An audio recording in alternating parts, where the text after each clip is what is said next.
Assalamualaikum students. So here we are with exercise 1.5 chapter 1 real and complex numbers with math is fun. Alright. So today we are going to start exercise 1.5. Are you all ready students? Alright, so let's start. In exercise 1.5 we need to discuss some important concepts here. First see this one. This is the equation for iota. You can see here there is one number that is a and the another term is ib.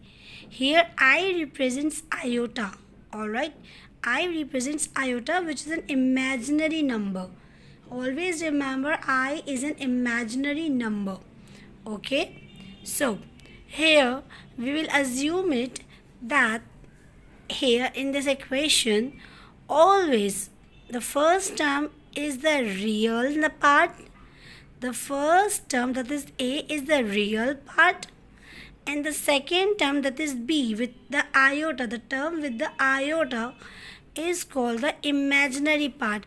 Always remember that term which is with iota, वो number जो iota के साथ है वो आपका imaginary part होगा, और जो नंबर विदाउट आयोटा है वो आपका कहलाएगा रियल नंबर. हमेशा ज़रूरी नहीं है कि फर्स्ट टर्म ही आपकी रियल पार्ट हो और सेकंड टर्म आपकी इमेजिनरी हो सकता है कि फर्स्ट पार्ट में आयोटा आ जाए तो फिर वो इमेजिनरी पार्ट बन जाएगा. Any problem? सो जो रियल पार्ट है बेटा उसे हम डिनोट करते हैं R E, that stands for real. जी इसलिए लगाए गए क्योंकि हम इस इक्वेशन को जी डिनोट करते हैं. तो वो आपसे बता रहे हैं कि इस इक्वेशन में कि जी में जो रियल पार्ट है वो आर ई है और इसी जी में जो इमेजिनरी पार्ट है वो आई एम है. ठीक है, अब ये देखिए आई कैन सी इजीली कि मेरे पास जो फर्स्ट टर्म है दैट इज़ विदाउट आयोटा. तो जो विदाउट आयोटा टर्म है that is obviously called as real part. See, and the number which is with iota, हमेशा याद रहे उस नंबर की साइन भी उसके साथ शामिल होगी और वो इमेजिनरी पार्ट आपकी बन जाएगी. आयोटा मेंशन करने की ज़रूरत नहीं है. ठीक है, तो हेयर एक्सरसाइज 1.5 में आपने क्या क्या बताना है कि right the following complex numbers in the form of this. आपने इन सारे नंबर्स को इसी फॉर्म में लिखना है. कैसे लिखेंगे आप, ये देखिए मैंने आपके लिए कुछ करके भी रखे क्वेश्चंस. जैसे कि ये क्वेश्चन है तो first number should be first term, second number should be second term with iota. कोई साइन नहीं है यहाँ पे, इसका मतलब प्लस का साइन आ जाएगा और आप इसको जी के ज़रिए डिनोट भी कर सकते हैं. अब देखिए, ये देखिए कोई इशू नहीं था साइन में, तो मैंने यहाँ पे सिंपल आयोटा लगा दिया. अब यहाँ देखिए साइन में फ़र्क आ रहा है. ये एक नंबर है फर्स्ट टर्म जो कि माइनस में थी और सेकेंड टर्म जो कि आयोटा में है. तो first term as it is copy हो गई. सेकेंड टर्म के पास कोई साइन नहीं था, मतलब प्लस का साइन था, तो मैंने 1 आयोटा करके लिख दिया. मिस इसको हम ऐसे लिख सकते हैं, बिल्कुल लिख सकते हैं. मिस हम इसको ऐसे लिख सकते हैं, बिल्कुल ऐसे भी लिख सकते हैं. ठीक है.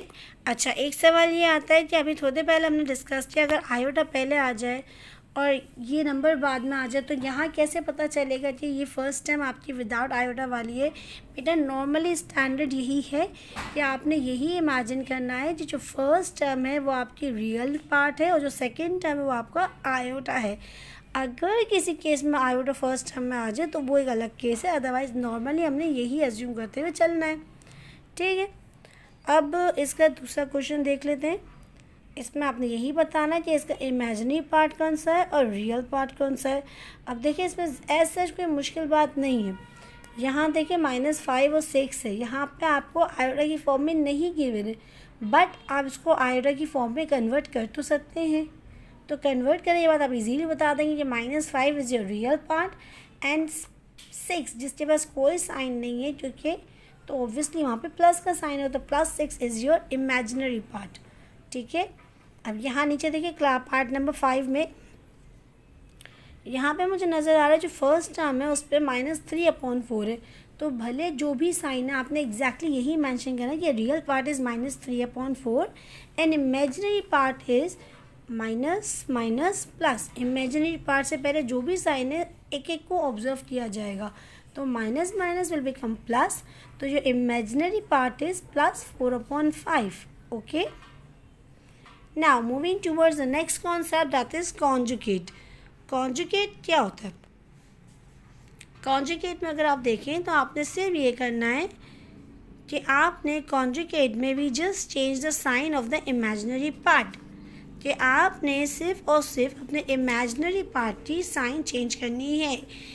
इससे कोई फ़र्क नहीं पड़ेगा कि रियल पार्ट के पास क्या साइन है, आपने सिर्फ इमेजिनरी पार्ट की साइन चेंज करनी है, इसके अलावा और कुछ भी नहीं. ठीक है, सिर्फ इमेजिनरी पार्ट की.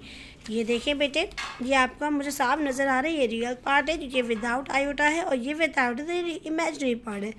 रियल पार्ट के पास जो भी साइन है आपने एज इट इज़ कॉपी करनी है, लेकिन जो आपकी इमेजिनरी पार्ट है, देखिए यहाँ पे प्लस का साइन है, तो मैंने चेंज करके इसको बना दिया माइनस. ठीक है, रियल पार्ट की वही साइन है, सिर्फ इमेजिनरी की चेंज हुई है.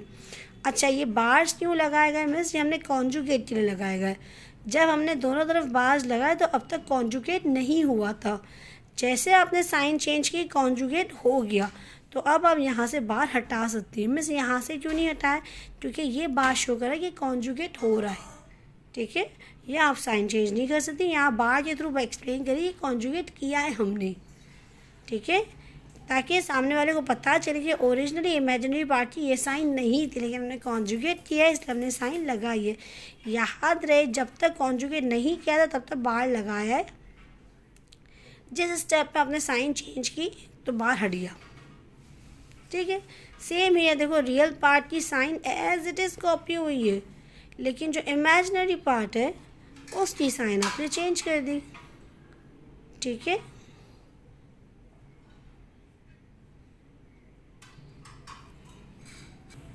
ठीक है, बस इस बात का भी ध्यान रखिएगा कि जिस फॉर्म में क्वेश्चन दिए उसी फॉर्म में आप उसको आंसर दीजिए. यहाँ पे आयोटा वाली फॉर्म प्रॉपर थी, उसमें आंसर देना है. यहाँ पे विदाउट आयोटा वाली फॉर्म है तो आपने विदाउट आयोटा वाली फॉर्म में आंसर देना है. ठीक है, क्वेश्चन नंबर 3 1.5 एक्सरसाइज का इसी तरह से होगा. इसमें कुछ नया नहीं है, आप इजीली कर लीजिएगा, कोई मसला नहीं होगा इसमें आपको. मूव करते हैं क्वेश्चन नंबर 4 और 5 की तरफ. ठीक है, ये आपका नया कॉन्सेप्ट है जो क्वेश्चन नंबर 4 और 5 के लिए आपको हेल्प करेगा. ऑलराइट, यहाँ पे आपको दिए गए हैं दो टर्म्स. ठीक है, इक्वेशंस बीच में आ रही हैं एंड इक्वेशंस के साथ आपको दो जगह पे, मतलब ऑब्वियसली इक्वेशन मेंशन, तो आपको नज़र आ रहा होगा इक्वेशन की दोनों तरफ कुछ ना कुछ नंबर्स मौजूद हैं. अब तक हमने जितना भी पढ़ा उसमें इक्वेशन की एक ही साइड थी, इक्वेशन की दूसरी साइड का कहीं कोई जिक्र नहीं था. अब यहाँ है, क्यों है? नज़र आ रहा है मुझे एक्स एंड वाई वेरिएबल्स नज़र आ रहे हैं, तो मुझे उनकी वैल्यूज़ मालूम करनी होगी. एक्स एंड वाई वेरिएबल्स की मालूम कैसे करते वैल्यू? कि जो फर्स्ट टर्म है ना इक्वल्स टू की एक साइड पे, तो दूसरी साइड जो है इक्वल्स टू की वहाँ की भी फर्स्ट टर्म को इक्वल लेना है. जैसे यहाँ 4x है ना, तो यहाँ फर्स्ट टर्म कौन सी है? 16, तो मैंने 4x को बराबर ले लिया 16 के. इसी तरह मेरी सेकेंड टर्म क्या थी? 3y प्लस 3y सी, और यहाँ की सेकेंड टर्म क्या थी? Plus 9c. जब आप एक्स एंड वाई की वैल्यूज़ मालूम करें तो आयोटा लिखने की ज़रूरत नहीं है. ठीक है, मैंने लिख दी equations. Now you know the rest कि आपको एक्स की वैल्यू कैसे निकालनी है. ये 4x से मल्टीप्लाई हो रहा है, वहाँ जाके डिवाइड हो जाएगा. सेम हेयर, ये 3y के साथ मल्टीप्लाई हो रहा है, वहाँ जाके डिवाइड हो जाएगा. तो you can easily find out the value of x and y. एक और एग्जांपल देख लेते हैं. मैंने आपकी क्वेश्चन नंबर 5 जो है एक्सरसाइज 1.5 का, उसको मैंने उसके कुछ पार्ट्स आपके लिए सॉल्व किए हैं, तो वो देख लेते हैं as an example for you. See, ये वाला देखते. X square plus Y square is equal to 16/9 प्लस 9/25. और obviously first and second term को कंपेयर करने का मतलब यही है कि जो रियल पार्ट है वो रियल पार्ट से ही कंपेयर हो रहा है, जो इमेजिनरी पार्ट है वो इमेजिनरी पार्ट से कंपेयर होगा.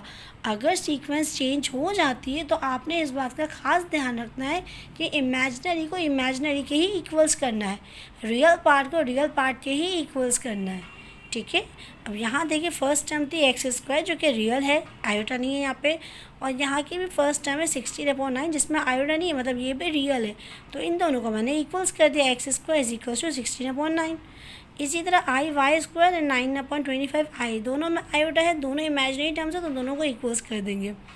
अब देखिए एक्स स्क्वायर 16/9 तो आ गया, लेकिन मुझे इतना पता है कि मुझे एक्स की वैल्यू चाहिए, एक्स स्क्वायर की नहीं। तो एक्स स्क्वायर ख़त्म करने का तरीका हम अच्छे से जानते हैं कि अगर स्क्वायर ख़त्म करना है तो रूटिंग बोथ साइड्स करनी पड़ेगी। तो आपने कर ली रूटिंग बोथ साइड्स, आपने रूटिंग बोथ साइड्स कर ली तो आपके पास इसकी एग्जैक्टली टर्म आ जाएगी, क्योंकि 16 4 का रूट है और 9 3 का। ठीक है बेटे, ऑल राइट बेटे। Now moving towards question number 4, जो कि हम मिस करके आगे बढ़ गए थे, क्योंकि इसका रीज़न ये है कि question number 4 is not such an important question for you, but ठीक है, हम एक्सप्लेन करते हुए चलते हैं आपके लिए। देखिए Z अगर आप ऑब्जर्व करें तो यहाँ पे Z बार एंड ऊपर एक और बार दिया है। हम बहुत अच्छे से ये बात जानते हैं कि अगर बार के ऊपर बार आ जाए तो एक दूसरे को कैंसिल आउट कर देंगे। ठीक है, तो ये ऑब्वियस है कि अगर एक नंबर पे बार है और उस पर आप अगेन एक बार डालें तो वो अपने ओरिजिनल कंडीशन पे वापस आ जाता है। तो यही आपने प्रूव करना है कि अगर सपोज़ एक टर्म आपको दी गई है, ये z है, अब आपने प्रूव करना है कि जब मैं z का बार और उसका भी बार करूं तो मेरा आंसर z के बराबर ही आए। तो बार के ऊपर बार का मतलब ये कि आपके पास जो एग्जैक्टली टर्म दी गई है, आपने पहले इसका कॉन्जुगेट करना है, जो कि हम अच्छे से जानते हैं कि आयोटा वाली टर्म का साइन चेंज हो जाएगा। तो जब आपने इसको 1 टाइम z बार किया तो ये इक्वेशन बन गई 4/7 - 9/10 आयोटा, जो कि ओरिजिनल वाली इक्वेशन से चेंज है, क्योंकि ओरिजिनल वाली इक्वेशन में प्लस है और जब आपने उसका कॉन्जुगेट किया तो वो बन गई माइनस। लेकिन सवाल यहाँ रुकता नहीं, वो आपसे कह रहे हैं z बार के ऊपर एक और बार है, तो यानी z बार का भी मुझे बार निकालना पड़ेगा। तो जब मैं z बार का भी बार निकालेंगे तो अगेन साइन चेंज होके वापस प्लस की फॉर्म में आ जाना है। तो बात वहाँ पे सेम हो जाती है कि z bar and bar is equal to z। ठीक है, अगर आप कहें तो एक करके भी देख लेते हैं हम यहाँ पे। ये देखिए, मैंने यहाँ पे क्वेश्चन लिखा आपके लिए 4/7 + 9/10 आयोटा। ठीक, जब ये z है, जब मैंने z बार किया तो z बार का मतलब होता है ये real part should be same and the imaginary part की साइन हो जाती है चेंज, ऐसा ही है। अब मैं कह रही हूँ कि z बार जो है ना, इसका भी बार करो। तो ठीक है, z बार था ये 4/7 - 9/10, इसका मुझे बार करना है। इसका मतलब ये again real part should be the same and imaginary part की साइन हो गई चेंज। अब आप बताएं, क्या ये आपके पास जो z बार एंड बार है, क्या वो ओरिजिनल z के बराबर आ गई है? बिल्कुल बराबर आ गई। तो यही आपने प्रूव करना है। वैसे भी बेटा यही होता है कि जब बार के ऊपर बार हो जाए तो दोनों का इम्पैक्ट कुछ नहीं बचता, कि वो दोनों एक दूसरे को कैंसिल कर देते हैं। ठीक है, उम्मीद करती हूँ आज की एक्सरसाइज आपको समझ में आई होगी, जो कि काफ़ी नहायत ही ईजी थी। So if you face any kind of query you can ask me. Alright, अल्लाह हाफिज़, टेक केयर, अपना बहुत ख्याल रखिएगा और प्लीज़ वायरल इन्फेक्शन से अपने आप को सेफ़ रखिएगा। अल्लाह हाफिज़।